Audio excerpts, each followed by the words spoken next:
Hello friends, welcome in discipline talk. आज की video में हम डिस्कस करने वाले हैं पीरियड ऑफ एनलाइटमेंट, जिसमें हम डिस्कस करेंगे एनलाइटमेंट असल में क्या है और इसकी इमर्जेंस कैसे हुई और इसके कुछ बेसिक प्रिंसिपल्स हम जानेंगे।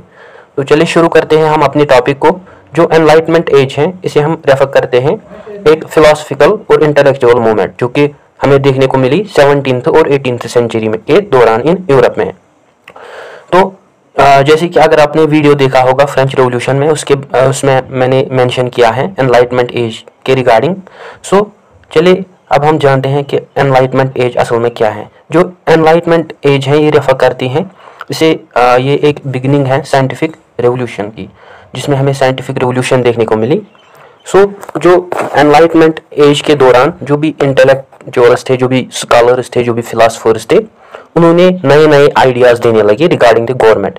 और जो भी उस दौरान रिलीजियस बिलीफ्स थे, ट्रेडिशनल रिलीजियस बिलीफ्स थे, उन पे क्वेश्चन करने लगे लोग और पर्सनल फ्रीडम पे ज़्यादा से ज़्यादा फोकस किया गया। सो जो पीपल थे वो क्वेश्चन करने लगे, तो इसकी वजह से लोगों में उनकी जो क्यूरियासिटी है वो बढ़ने लगी। सो इससे हमें बहुत सारे डेवलपमेंट्स देखने को मिले, जैसे कि अगर हम एस्ट्रोनॉमी की बात करें, फिजिक्स की बात करें, बायोलॉजी की बात करें, केमिस्ट्री की बात करें, तो ये सब फील्ड्स इन्वेंट होने लगे। तो जो उस दौरान के स्कॉलर्स थे वो ये बिलीव करते हैं कि जो एनलाइटमेंट पीरियड है ये एक फाउंडेशन बनी western political and intellectual movements की। सो बहुत सारी बहुत सारी वेज में जो भी एनलाइटमेंट है उसका कंसेप्ट हमें देखने को मिला, जिसकी वजह से पॉलिटिकल मॉडर्नाइजेशन देखने को मिली हमें सोसाइटी में। तो जो भी उस समय ओल्ड ट्रेडिशनल मेथड्स थे, ओल्ड ट्रेडिशनल सिस्टम्स थे, ओल्ड ट्रेडिशनल मेथड्स थे पावर एंड फेथ के, उन सब में रिफॉर्म्स हमें देखने को मिले, उन सब में हमें चेंजेस देखने को मिले। उस समय के कुछ फेमस फिलोसफर्स और राइटर्स थे, वो थे जॉन लुकी, रूसो थे, एडम स्मिथ थे। सो ये कुछ फिलोसफर्स थे ड्यूरिंग एनलाइटमेंट पीरियड, ठीक है। तो जो पॉलिटिकल थिंकर्स हैं वो मतलब गौर करने लगे सोसाइटी पे, और जो भी पॉलिटिक्स थी उस समय उस पे वो गौर करने लगे। वो मतलब सोचने लगे कि हम पॉलिटिक्स को कैसे स्ट्रक्चर करें सोसाइटी में। सो इस समय हमें सिग्निफिकेंट चेंजेस देखने को मिली, जिससे जो मोनार्की का कंसेप्ट था उसको एरेडिकेट करने की कोशिश की गई।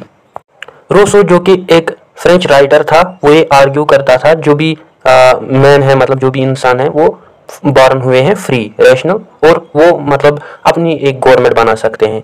सो वो ये मतलब इस चीज़ पे ज़्यादा से ज़्यादा फोकस करने लगे कि क्यों हम पे कोई राज करे, और वो मतलब मोनार्क सिस्टम हमें देखने को उस समय मिलता था।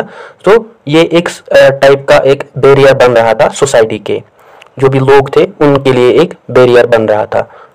सो जैसे कि मैंने बोला, जो भी उस समय के फिलोसफर्स थे, राइटर्स थे, वो अब क्वेश्चन करने लगे जो भी ऑर्थोडॉक्स और जो भी ओल्ड ट्रेडिशनल प्रैक्टिसेस थी रिलीजियस की, उस पे अब ज़्यादा से ज़्यादा वो क्वेश्चन करने लगे और ज़्यादा से ज़्यादा वो गौर करने लगे साइंटिफिक इन्वेंशंस पे, साइंटिफिक मेथड्स को इन्वेंट किया गया। सो यहाँ तक क्लियर है। सो जो भी राइटर्स थे, फिलोसफर्स थे, वो अपोज करने लगे मोनार्की सिस्टम को। जो भी क्लर्की क्लास थे, नोबिलिटी क्लास थे या मोनार्की क्लास थे, उनको वो टोटली अपोज करने लगे। सो जो भी राइटिंग्स थी उस दौरान, जो भी फिलोसफर्स थे उस दौरान, उनकी राइटिंग्स की वजह से जो लोग थे वो इंस्पायर होने लगे, वो अब क्वेश्चन करने लगे regarding the government. So in writings की वजह से, इन फिलोसफिकल टेक्स्ट्स की वजह से लोगों में जागरूकता हमें देखने को मिली, जिसकी वजह से फ्रेंच रेवोल्यूशन का कंसेप्ट हमें देखने को मिला, अमेरिकन वार ऑफ इंडिपेंडेंस का कंसेप्ट हमें देखने को मिला। सो ये सब चीज़ें हमें इस दौरान देखने को मिली।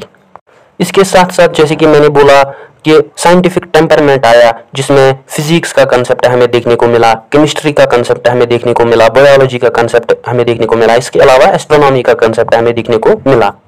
इसके साथ साथ जो लोग थे वो अब क्वेश्चन करने लगे जो भी सुपरस्टिशियस इंटरप्रिटेशंस थे। जैसे कि मैंने फ्रेंच रेवोल्यूशन में बोला कि लोग ये मान रहे थे कि गॉड ने मोनार्क्स को चूज किया है उन पे रूल करने के लिए। सो ये सब सुपरस्टिशियस इंटरप्रिटेशन सब धीरे धीरे खत्म होने लगी।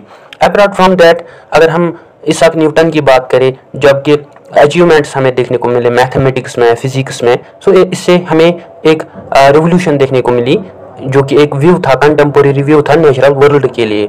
सो सिग्निफिकेंट इम्पैक्ट्स हमें देखने को मिले साइंटिफिक वर्ल्ड पे। सो साइंटिफिक इन्वेंशंस होने लगी, मशीन्स इन्वेंट होने लगे, और जैसे कि टॉपिक्स इन्वेंट होने लगे ग्रेविटेशनल फोर्सेस के रिगार्डिंग, जो कि इसाक न्यूटन ने दिए।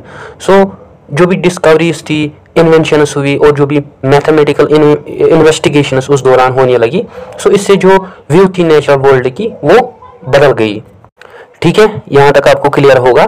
सो जो 18th सेंचुरी के दौरान हमें डिस्कवरीज या इन्वेंशंस देखने को मिली साइंटिफिक इंस्ट्रूमेंट्स की, जैसे कि टेलीस्कोप की अगर हम बात करें, माइक्रोस्कोप की अगर हम बात करें, पंप्स की अगर हम बात करें, बैरोमीटर्स की बात करें, थर्मोमीटर्स की बात करें, तो ये सब डिवाइसेस की इन्वेंशन होने लगी। इसके अलावा हमें पॉलिटिकल रिफॉर्मेशन देखने को मिले, पॉलिटिकल रिफॉर्म्स देखने को मिले। सो जो लोग थे वो अब डिस्कस करने लगे बेस्ट फॉर्म्स ऑफ गवर्नमेंट के रिगार्डिंग। सो वो ये डिस्कस करने लगे कि कैसे हम अपनी ओन गवर्नमेंट बना सकते हैं। सो मनी रिसर्चर्स से उस दौरान बिलीव करते हैं जो सोशियोलॉजी है वो डायरेक्ट इन्फ्लुएंस हुई by the age of enlightenment. जैसे कि आपको पता है जो सोशियोलॉजी है ये एक डिसिप्लिन है जिसमें जो सोशियोलॉजिस्ट्स हैं वो स्टडी करते हैं ह्यूमन रिलेशंस को, सोशल बिहेवियर्स को, और जो भी पैटर्न्स होते हैं सोशल रिलेशनशिप्स का, और जो भी कल्चरल सोशल एस्पेक्ट्स हमें देखने को मिले, तो ये सब चीज़ें हमें सोशियोलॉजी के अंदर देखने को मिलती हैं। सो इस दौरान जो भी लोग थे, जो भी फिलोसफर्स थे, राइटर्स थे, या पॉलिटिकल थिंकर्स थे, या इकोनॉमिक्स थे, तो वो क्रिटिसाइज करने लगे जो भी उस दौरान एग्जिस्टिंग नॉर्म्स थे। जैसे कि मैंने मोनार्क सिस्टम की बात की, तो उन पे वो अब गौर करने लगे, और उसके रिगार्डिंग वो अब नए नए आइडियाज देने लगे रिगार्डिंग द ह्यूमन एग्जिस्टेंस। सो जो भी उस दौरान लोग थे, जो भी उस दौरान फिलोसफर्स थे, थिंकर्स थे, वो अब जो भी मतलब वो अब बिलीव करने लगे जो भी ह्यूमन प्रॉब्लम्स हैं उनके लिए मतलब जो भी सॉल्यूशंस हैं वो हिस्टोरिकल और रिलीजियस या फिलोसफिकल टेक्स्ट्स डिस्क्राइब नहीं कर सकते। उनकी वजह से हम मतलब कोई भी हल नहीं निकाल सकते रिगार्डिंग द सोसाइटी।